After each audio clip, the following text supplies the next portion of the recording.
नमस्कार. हर हर महादेव. महाशिवरात्री जवळ येत आहे. त्या दिवशी जीवनातील अडचणी दूर करण्यासाठी महादेवाला मधाने अभिषेक करावा. अशाच महत्त्वपूर्ण आणि काही प्रभावी उपाय आपण या व्हिडिओमध्ये पुढे पाहणार आहोत. त्यामुळे स्टे ट्यून. यंदा महाशिवरात्री 15 फेब्रुवारी 2026 रोजी आहे.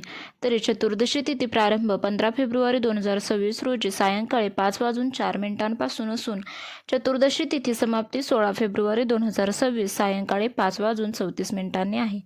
निशिता काल म्हणजे पूजेचा प्रभावी मुख्य वेळ 15 फेब्रुवारी मध्यरात्री 12:28 ते 1:17 आहे. तर या दिवशीचे आध्यात्मिक महत्त्व सांगणाऱ्या खूप कथा आहेत. त्यापैकी काही आपण पाहणार आहोत. म्हणजे शिव पार्वती विवाह.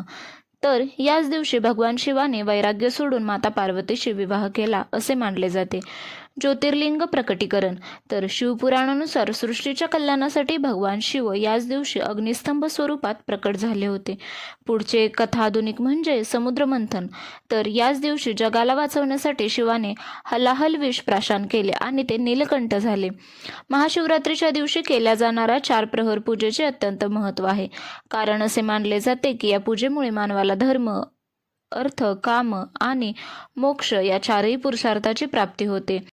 तर ते 4 प्रहर पूजेच्या वेळ आपण पाहूया. तर 15 फेब्रुवारीला प्रथम प्रहर पूजा सायंकाळी 6:17 ते रात्री 9:28 असून त्या कालावधीत महादेवाला दूध अर्पण करावे.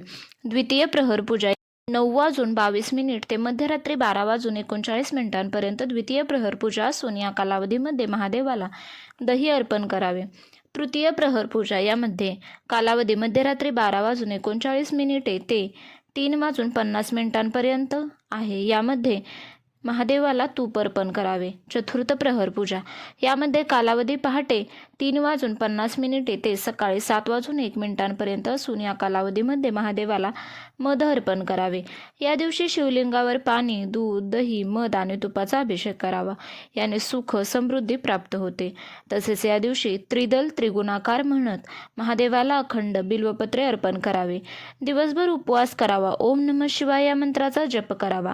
रात्रीच्या 4 प्रहरात शिवपूजन आणि भजन कीर्तन करावे. अत्यंत ते फलदायी मानले जाते. या दिवशी ब्रह्ममुहूर्तावर स्नान करून शंकराचे ध्यान करावे. तसेच या दिवशी सात्विक आहाराचे पालन करावे. दानधर्म करावा. अन्नदान करावे. तुम्हाला काही गोष्टी कटाक्षाने टाळावयाच्या आहेत. त्या म्हणजे शिवलिंगावर हळद कुंकू अर्पण करू नये. शिवपूजेत तुळशीची पाने वापरू नयेत. तांब्याच्या पात्रातून दूध अर्पण करू नका. शिवलिंगाची पूर्ण प्रदक्षिणा करू नका. आणि ह्या होत्या ज्या टाळावयाच्या गोष्टी. त्या आवर्जून करा. या गोष्टी कोणत्या? तर महादेवांना पांढरी फुले, धोत्रा, कनेर अत्यंत प्रिय आहेत. ही फुले अर्पण केल्याने मानसिक शांती लाभते. तसेच महाशिवरात्रीचा दिवस नवीन रुद्राक्ष सिद्ध करण्यासाठी परिधान करण्यासाठी सर्वोत्तम मानला जातो. तसेच महादेवाला बेलपत्र अर्पण करताना ते पालथे अर्पण करा. गुळगुळीत भाग शिवलिंगाकडे असावा. तसेच केतकीचे फूल चुकूनही अर्पण करू नका. तसेच घरात सतत आजारपण असेल तर महादेवाला कुशोदक म्हणजेच कुश गवत घातलेले पाणी महादेवाला अर्पण करावे. तसेच महादेवाला अखंड न तुटलेले तांदूळ अर्पण करावे. नोकरीसाठी महादेवाला मधाने अभिषेक करावा. तसेच संततीसाठी शिवलिंगावर दररोज तूप अर्पण करा. मानसिक शांतीसाठी कच्च्या दुधाचा अभिषेक महादेवाला करा. तसेच शिवपूजेत शंखाचा वापर करू नये. ते टाळावे. कारण शिवाने शंखचूड नावाच्या राक्षसाचा वध केला होता. पूजेच्या वेळी शक्यतो पांढरे किंवा पिवळे सुती कपडे परिधान करा. काळा रंग अजिबात वापरू नका. तो अवॉइड करा.